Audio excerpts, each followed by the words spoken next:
Welcome in everybody to another horror movie review here at HTGS Reviews. I am your valiant host, Rob Coakley, joined as always by Dave Wilkins Hello, Rob Coakley. and Jesse Wilkins. Hey there.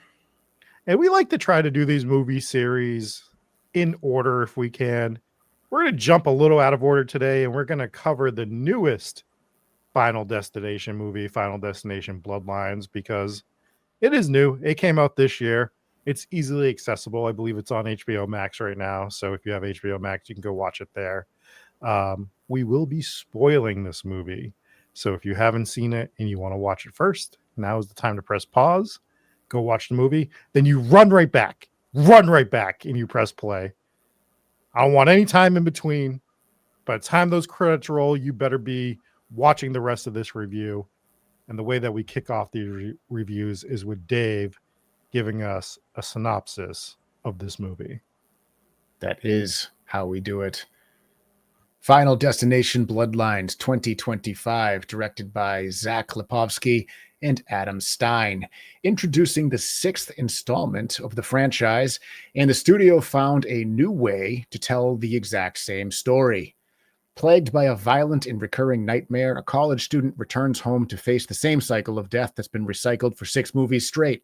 Armed with clunky dialogue, CGI that would have looked dated 15 years ago, and a plot that feels like it was photoshopped from the last installment, she races to save her family from grisly fates that will terrify you if you haven't seen the other 5 films. In the end, nobody, including the franchise studio contract, can escape death. So you like this movie? I actually did like this movie. I just really enjoy roasting the movies in the synopsis. It's my new favorite thing to do. But I did enjoy this movie. It was fun. Some of the kills were great. This one, we'll talk about it, but debatably has the best kill in the entire franchise, in my opinion.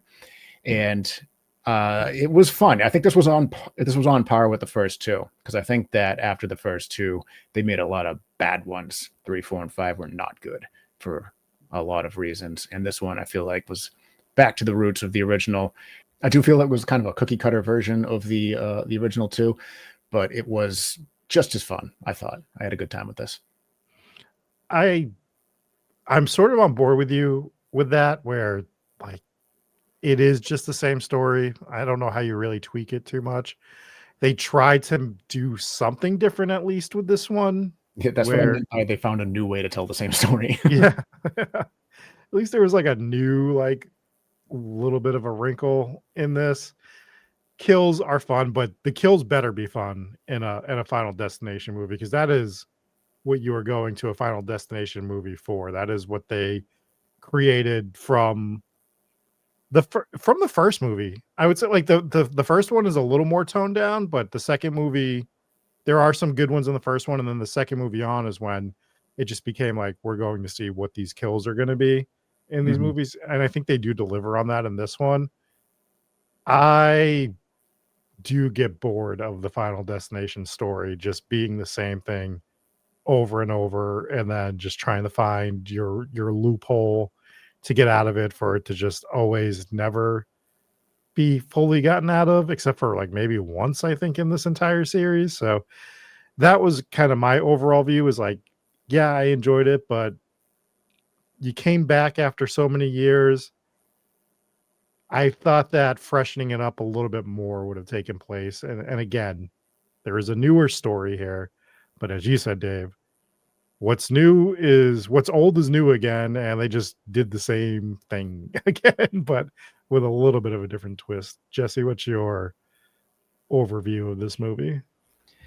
Yeah, pretty much spot on with what you guys are saying. Like, it is painstakingly the same thing over and over and over again, where it's, you know, like it just tried to be different, but still wasn't, right? So kills saved this movie. I thought they were awesome. Every single one of these kills I thought were phenomenal. It was gory, it was bloody, it gives you the whole back and forth where you're seeing these little hints of what the death might be, and then you're almost always wrong. You might end up being right a couple of times, but it it keeps you guessing, and it was so much fun. I did absolutely enjoy watching this movie, regardless of the fact that, once we hit the 45 mark, it was the same thing as the first two movies. Just here we go again. They gotta get to the bottom of this. Time's ticking, and Where's Tony Todd for our exposition dump? right. So it was another movie that was full of exposition dumps the whole time. You got it from the grandmother. You got it from the main character in the movie the whole time, who figured everything out immediately. Right, and then Immediately knew everything. it was a whole family of bloodlines, generations that were petrified of death, and then you go to the morgue and you get your 17th dump of information. So it did feel like here we go again, but at the same time, like, the kills were so awesome in this movie that I absolutely enjoyed it, and it was a lot of fun, but it definitely had its flaws. It did have its flaws, and some of the ones that I pointed out in my synopsis, I believe, are actual flaws with the movie. I thought the character dialogue was bad for the most of the movie. It was poorly written, and I think, despite the poor writing, I think the acting was pretty good in this all the way around. I didn't really find anyone that was bad. I mean, I didn't find anyone that blew me away, but I thought the acting was fine. There's just poorly written dialogue, I thought, was the issue. And sometimes that can appear like bad acting. You know what I mean? Yeah. So that was one of my issues. And I thought the CGI just wasn't great. I thought it was kind of cheesy.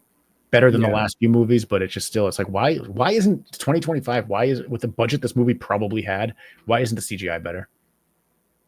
Yeah. Right. But I also think that, like, this movie in particular, well, this franchise in particular, when you're doing such, like, elaborate kills, let's add a little bit more practical effects into some of them, because it just gets, to your point, it's too noticeable with the CGI. Mm-hmm. To a point that it's just like you're just so desensitized to it because it's CGI. Yeah. Where like when you use practical effects enough, it feels more real, I guess, is what I'll say. And yeah, if it's well done. Yeah, like there's a few kills in here, and I thought the worst CGI was at the very end of the movie, personally. I don't know if you agree with that. With the very last final scene. Yeah, because it just, like, I have a lot of problems with that scene. We'll get to it. But yeah, there's some bad CGI throughout it. And I also didn't like, let's just start going into it. The opening scene is like the Needle in Seattle, like that type of building, with that getting destroyed because of a penny, which was just absolutely silly. And you're able to follow this penny throughout its entire, like, ordeal, and how it's just doing everything. Yeah, through the entire movie.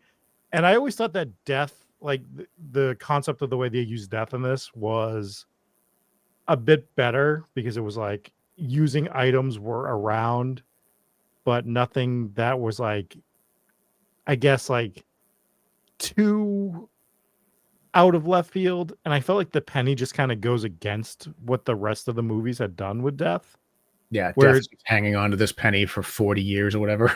Yeah, and just using it for every little thing, and timing it perfectly, like it's like it's a video game that it's solved or something. Like the timing of a platforming video game, that I didn't like. I thought that it didn't need the penny. Like, you just drop a piece of debris to block the door, right? Like, that would make more sense. Right. Usually, like, in most of these,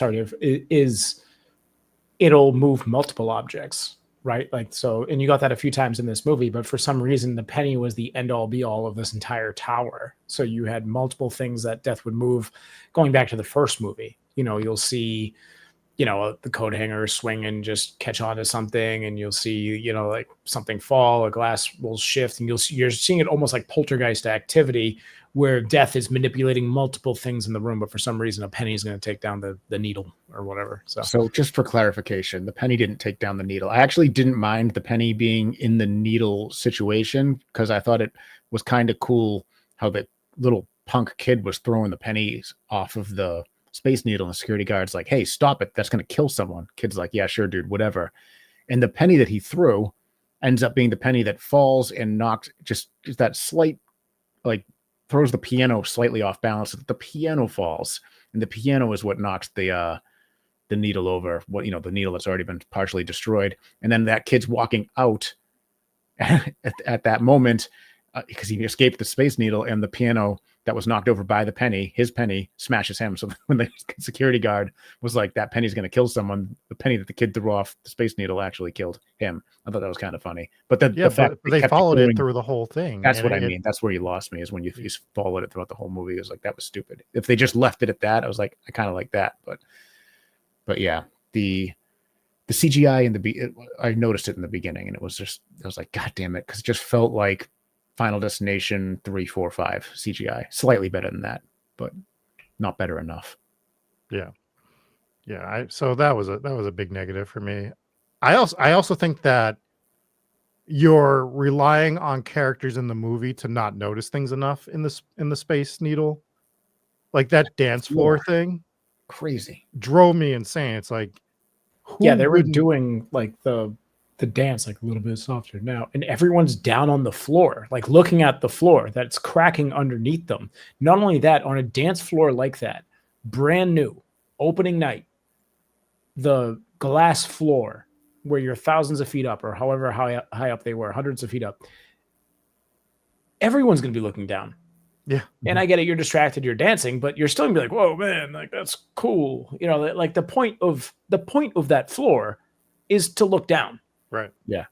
And all of those people aren't doing it, especially with the glass breaking underneath. And, you know, it was just the point of the song too, because the point of the song was they're crouching lower and lower to the ground. The only thing you're looking at there is your feet, you know? So, it was ridiculous that nobody actually looked down. Far-fetched, but I think it was worth it being far-fetched for the payoff of that scene, because it was stressful, very tense. You're watching that floor crack and you're like, oh God, and people who have a fear of heights, right? And things like that. I thought that was a really well done scene, albeit far-fetched. People would notice, but if you're building tension, that's really like top tier tension building right there. It's the glass floor cracking. Yeah, it definitely worked. And I enjoyed the musical hints that they were giving. There was a bunch of those, especially in this opening sequence. And like you kind of knew, right? You're hearing it, you're like, well, there's going to be a ring of fire. They're in a ring up there. That thing's going to catch on fire. And there was other ones like raindrops keep falling on my head. You're like, all right, well, body's going to start dropping, you know? So it was kind of clever. It was a little obvious, but it was fun. It was another Final Destination moment. There was a glaring audio issue in the opening of the movie, which I believe few people would have noticed, which I'm always just paying attention to stupid audio things because that's what I do. In the proposal scene, when he goes up and he's going to propose to her, after he proposes, there are a total of 4 people up there with them in the background. And they inserted an applause noise of about 50 to 60 people, I would guess. And it drove me up a wall because I'm waiting. I'm like, these people are probably going to clap. And then I hear like an entire room of people clapping. It's like, dude, just let them clap and let the mics pick it up. Like this is like, it's way too much clapping and wooing and shit like that. Stupid little thing. That's the dumb shit that I pick up on though. And I picked up on something dumb too. So this was when she eventually flashes back to when she, like halfway through the movie, where they go back to the beginning scene and it shows her, having the premonition and then like trying to alert everybody, right? So she runs onto the dance floor. The dance floor is cracking and she grabs the microphone from the singer. She's like, stop singing. She's like, everyone get off the dance floor, get off the dance floor. And then security runs in and security grabs her and then pulls her away. And then again, when they flash back to the scene when you had her with Tony Todd's character, when Tony Todd's character revealed that like, oh, that was me, the other kid, it shows him watching the police pulling her away after. They're just dragging her out. And her crime was accurately stopping the show saying, everybody get off the dance floor that's breaking. It's like, why then are the police still dragging her away? Like, wouldn't it just be, oh my God, thank you. Yeah. Yeah. I mean, there were problems with the flashback. So you had the premonition and you had the flashback. It didn't line up. How did her husband survive that? Oh, it didn't. Nothing happened. So Nothing happened. This was an issue because with all of the other movies, they have the premonition. They have the premonition, and they say, "Oh, well, then you saved all of these people from dying in that accident that inevitably happened, plane crash, log truck, roller coaster." You know, it goes down the list. This one, she saved the event from occurring, so the event didn't occur at all. So how do you know who died? Or you know what I mean? Like, I guess well, they explain that. They explain that in the movie. So that's why it's taking so long to get to her family, because its death was still going through and taking out everybody from the event and everybody from that event's family. Mm-hmm. So that's why it was taking so long to get to all of these characters, because they were the last two. It was taking so long because Iris secluded herself for so long and isolated herself, and she was next in line, so it couldn't move on to the next person until it got her. That's why when she died, it continued on with the list. That's why it took so long. No, it didn't continue on with the list. No, you're doing this wrong. They explained the whole thing. It killed the people that attended the event in order in their family. So like if me, you, and Jesse went to this event and I died first, it was going after me first and then every family member that I had after that. Mm-hmm. So Iris and the kid were the last two. So it took so long to get to Iris, and then she secluded herself from everything when it was her turn, because she had figured it out with Tony Todd throughout the years. And once it was her turn, she secluded herself. And then I was going to go after her family. And then after her family is wiped out, it's going after Tony Todd. He's the last one. Okay. This brings me to my next glaring issue with this movie. Just to clarify on that before we move off of it, though. Mm-hmm. It did take so many years because she secluded herself. Well, that as well, but it didn't come after her until it took everybody else out. Gotcha. So it was a double-edged sword. They go through like the years that the other people died, because the other people were still having families. So it was taking time. Yeah, the reason for the generational gap was because she secluded herself at her turn. But the other people they were going through the family list of the other people too. So it's both. Okay. It's definitely both. And then Tony Todd is the last character. Because he's the last one that died in that event. But I like that they did this with Tony Todd's character, because it makes sense why he was so knowledgeable in the other movies, right? Like it kind of does a full circle moment with him, and why he was always up to speed with what was going on with death in those. Oh, so you know what? I actually just pieced this together that it was probably including the airplane, the log truck, the roller coaster. Those all could have been people who are descendants of. That's kind of cool. Oh, I didn't put that together, but that's probably accurate and true. So that is because it's all one universe. That's kind of also creepy that it actually really did kill Tony Todd. Yeah. Well, it was bittersweet to see him, because he was clearly very sick when he filmed this role. This was his last role before he did pass away. So, yeah, it was good to see him in it, but also sad. You think he knew it was going to be his last role? Because it was just like the way that like he signed off in this movie was like, it's just like where he died in real life was like eerie. Yeah. Well, he was clearly sick, dude. I think he knew that this was going to be one of his last roles if it wasn't his last role. Like you can see it in him. Like he does not look like he normally looks.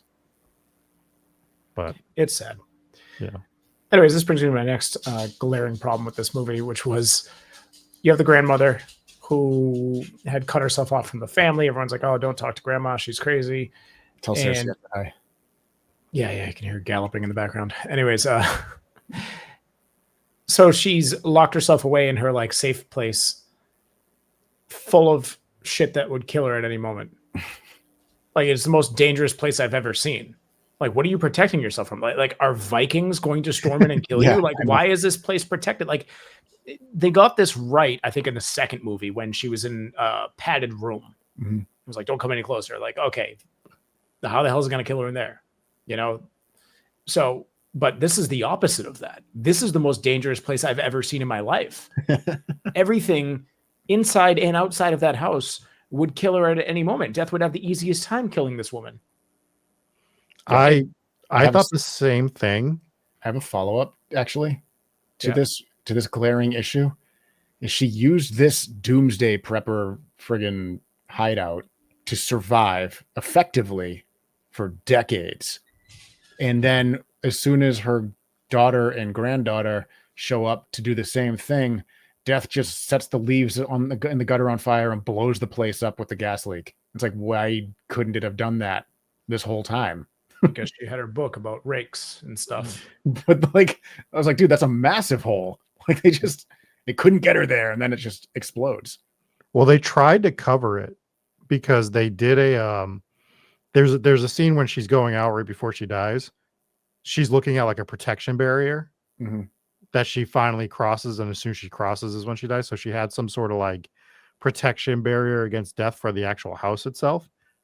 But my problem with that, like, because I could take that, right? Like if you told me there was a protection barrier Talking like around a the spell. house, sure. That's what I thought they were insinuating. The problem with that is they showed Death trying to do something in the house with sunlight and trying to like light the thing on fire. Right. So I think that there was not some sort of protection barrier. What I think you saw was hesitation to step out because she had mapped out all of the things that could possibly go wrong. She looked at the fire extinguisher, she looked at the weather vane thing, and she looked at the whatever it was, and then she stepped across the thing and was like, she knew what it was going to try and do. And you saw that in her blueprints that she drew. Right. She goes, this is going to hit this, is going to hit that.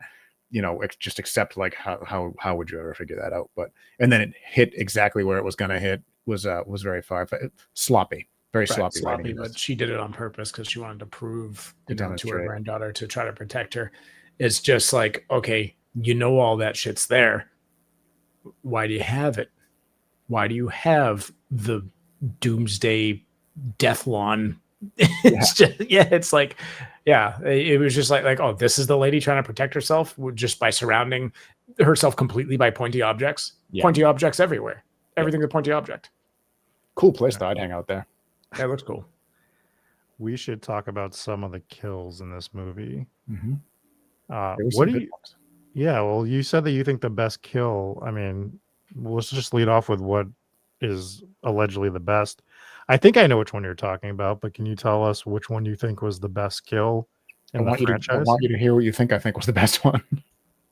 Well, I'm guessing it's the MRI machine. Yeah, that was awesome. Oh, okay. Yeah, the MRI machine was great. Partially because... Sorry, I thought the dump truck one was better. The dump truck one. Oh, that was dump truck just because she got her head like a little bit out and then it like crushed her. Like, that was a good one too. Brutal. Better? I don't think so. No, I think this one was because it sucked all of his piercings out at first. And this really happens. This is why, like, I don't know if you guys have ever had an MRI. I had an MRI once. You can't bring any metal into this thing because it is one gigantic super space magnet. It's like, and like this, I don't know if you guys heard this story from earlier this year. There was a guy who somehow was let walk into a MRI room with this heavy like DMX chain, and he got sucked in and strangled to death. Like it sucked him right into the machine. And this was like earlier this year. I didn't hear about that. Yeah. I don't know what's more crazy, is that happening or somebody wearing a DMX chain in this year? He didn't. I know. He didn't know. And it's what's the craziest part of that story is they let him walk in. Like these MRI techs let him walk in, which is what was the most baffling part of the story. It was like, why would you do that? This was a giant chain. You can't walk in there with a little silver. I mean, actually, I don't know if silver's magnetic, but whatever. Like even like a little like thin chain, because it'll just get sucked in. You can't walk in if you can't go in if you have like implants, like metal, like a metal rod in your leg, because it'll suck it out of your leg. It's crazy. So one, like this death was rooted in some sort of reality. It's pulled all of his piercings out. I knew it was going to happen too when they had that wheelchair there. I'm like, it's going to suck I thought it was actually going to suck the kid in the wheelchair in, but he was standing behind the wheelchair and it sucked the wheelchair in with him up against the little donut hole and just pulled him in backward. Oh, dude, with the back breaking the wrong way, dude, that was a brutal kill. I thought that was argument for the best in the franchise. Yeah, I thought it was a pretty good one. I don't know. I'd have to really think about it. I think it's the best one in this movie. for sure. But I'd have to really think if I think it's the best. I don't know. The window pane in the first one is always like Second one, yeah. a go-to for me. The second one, So yeah, that was a good one, but I don't even know if that was the best one in that movie. It was pretty good though. The tanning bed in the third one, obviously. was the tanning bed the third one? Mm-hmm. Yeah, the tanning bed is a good one. Yeah, there's some pretty good kills. This is up there though. It's definitely one of their better ones. That garbage truck one is also Yeah, really good because it doesn't go the way you expect no, based on the character you thought it was going to be. They sort of like subvert your expectations there. yeah, they did a But good job there. but they do tell you exactly what's going to happen because she's like, "What if this happens?" It's just like, Yep. which I wish they would have explored a little bit more because like they should have shown like her premonitions or something because it just felt like she just said it and then it happened that way. So was she seeing premonitions as well? Um, like the grandmother was. You know Mhm. what I mean? I wish they kind of went into that a little bit more. I thought they were too flaky on that. Yeah, they didn't really like go into because she was having the dream, right? Which wasn't a premonition at that point. It was a memory or whatever. Right. Someone else's memory. I don't know how to even explain it. But then like she also learned everything too quickly and put it all together too quickly. I feel like this movie was a little bit sloppy in that respect, as far as the way the same. I mean, like you've done the movie 6 times now. Like you should have it down. Like it's always and it's always the same thing. So I think this one was a little bit sloppier than it could have been. I did like the opening scene, like in terms of like the deaths in the opening scene. I thought that was a cool premise with the Space Needle, which you already know how that scene was thought of. Mhm. Was just somebody driving through Seattle, looking at the Space Needle and going, "That's terrifying. What happens if that broke?" Yeah, that's a good one. Yeah. You know what's funny is I've when I first watched this movie, it was late, and I ended up falling asleep with like 30 minutes left.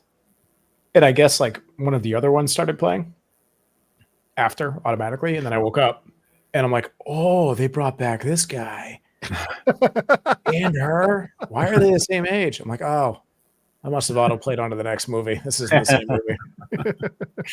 Yeah. It's that like, would how do be- you bring people back in a Final Destination movie like this? Yeah, I Uh, really like the tattoo parlor scene too. that was Mhm. cool. I thought Thought they he did died a for lot sure. of good stuff within there. I thought it was a bit of a cop out that he didn't die though in there. Well, they would have shown it, so it should have been right. obvious that he didn't die because that's what they're about is showing the deaths. And it was, I did think it was funny when they're all panicking and then they accidentally just hit him with the car. yeah. That was pretty funny.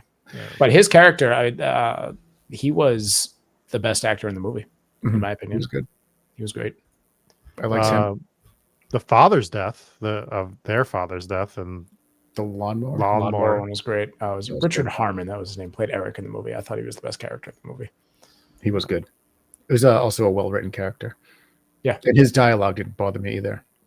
So I thought they had the funniest. He had the funniest line in the entire movie when he finds out that the dad wasn't his dad.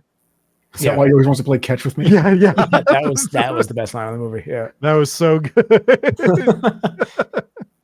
That whole little twist they threw in there to the timeline was pretty good too. Yeah. The mother had an affair. Yeah, that's why he wasn't, and she didn't want to. Obviously, she didn't want to say. So that was good. So there were some things in this movie that they did to try and separate it from the other ones that I thought did work, and there are some things that I thought didn't work. One thing I thought was missing with what they, with the change they tried to pull in this one was every single movie when you get the original premonition and then the character saves everyone from the premonition, you have that holy shit you were right moment, like the log truck, the plane crash, the roller coaster. And this one didn't have that. You were, I felt like I was robbed of that, like, oh, that justification that you feel like, see, you didn't really get that with this one because the Space Needle didn't end up crashing. So I thought and they were trying to make it different, which I appreciate. But yeah, which is why they were like, grandma's crazy. yeah, true. So Yeah. I don't know. You kind of get that with the garbage truck because of the garbage truck kill. I think that's what the kill they tried to do that with, because she was like, oh, well, he's actually not part of this family because of the affair. So that's how we know that what she's saying is correct, because the next person was the daughter that should have died. Yeah. And that happened. So, but to After your that- point, the and she impact's just did- not there. Yeah, she also predicted the death spot on, like the soccer ball could hit and it sounded crazy. Yeah. But then it happened exactly like that, just with a different person. Which was funny. Do we want to give this movie some scores? We should probably talk about the ending. Oh, we should talk about the ending, because I did not like the ending at all. I liked the idea of the ending, and I thought it was not well executed.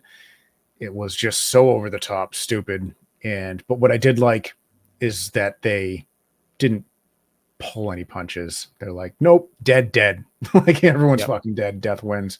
I thought that was cool, and I thought the it's a little callback with the logs too. I thought that was corny as fuck. I hated it so much. I didn't say it was a good callback. I was saying it was a callback. I liked that they had the log truck earlier in the movie. I was like, it just drove by and almost hit them. And I was like, that's cool. But then they had it a second time. Like, all right, dude, log truck, we get it. That's your fucking franchise staple. But like, I don't need to be beat over the head with it. No pun intended. Because they were. No, I like this, the train thing. It was so much. They're running away from it. And then the logs just come off. And I'm just like, come on, dude. Like, I know a Final Destination is known for the logs, but it doesn't need to be like it just felt like it was for the audience. Like, it was just like, here's your logs. And you're just like, that's not what we were afraid of. We're afraid because we see those trucks when we're driving. Mm-hmm. They're not getting catapulted off of a train. Yeah. Also, it's like the trajectory of, I get it, the train tracks were very close to the house, but the trajectory of all of the carts ending up just barreling down the street, it just didn't make sense with the angle of the crash. Like, I get it. Train crashes are brutal. They go very fast, but like the whole thing wouldn't be piling up on the road. It would be doing that on the train tracks. So I don't know. It was kind of, it just hit him with the train. Like it's you're meant to have that moment of but then logs for no reason. I don't know. Yeah, it was pretty dumb.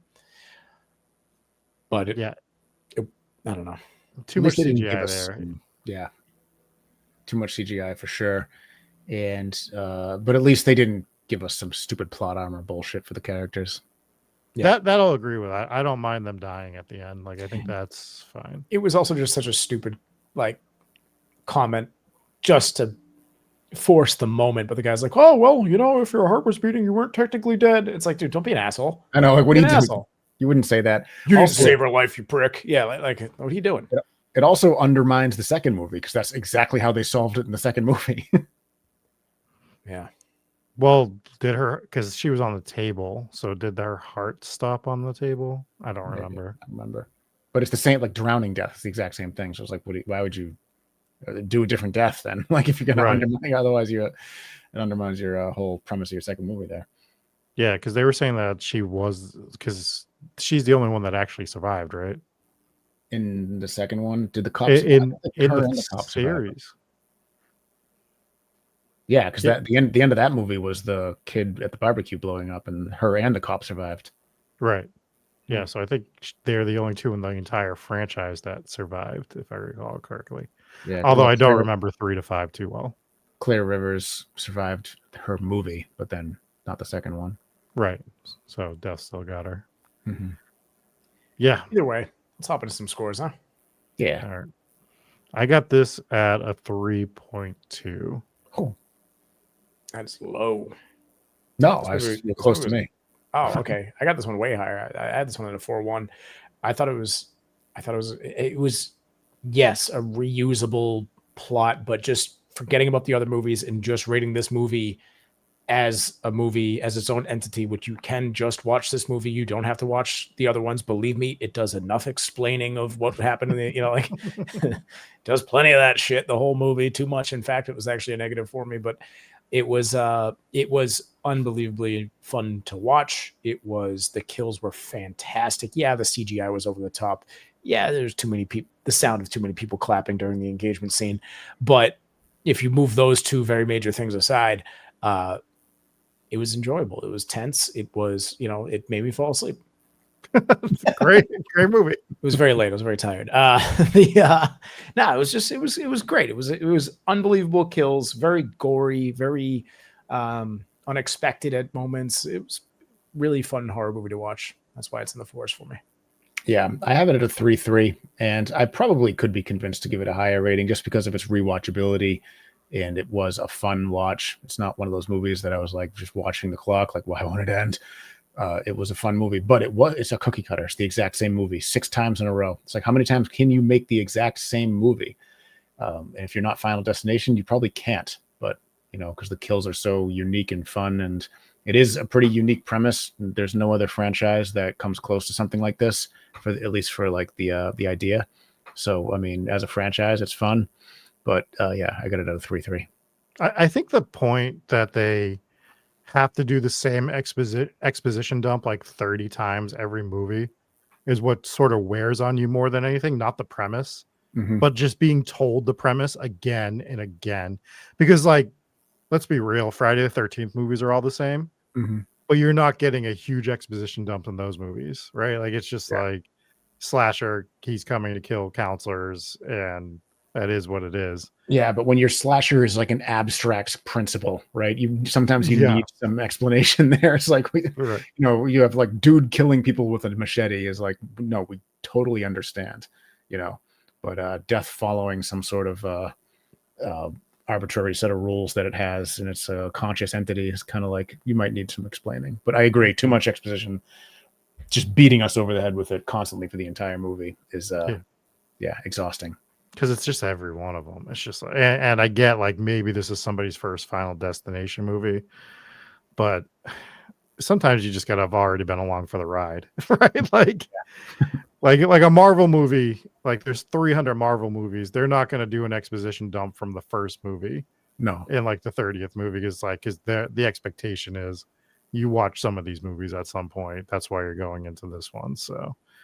But if all 30 movies were the exact same movie 30 times, they might. Fair. Anyways, that's going to do it for us. Let us know in the comments what your rating is on Final Destination Bloodlines, and let us know what your favorite kill in the franchise is as well. That's going to do it for us. We'll catch you here next time at HTGS Reviews. Peace.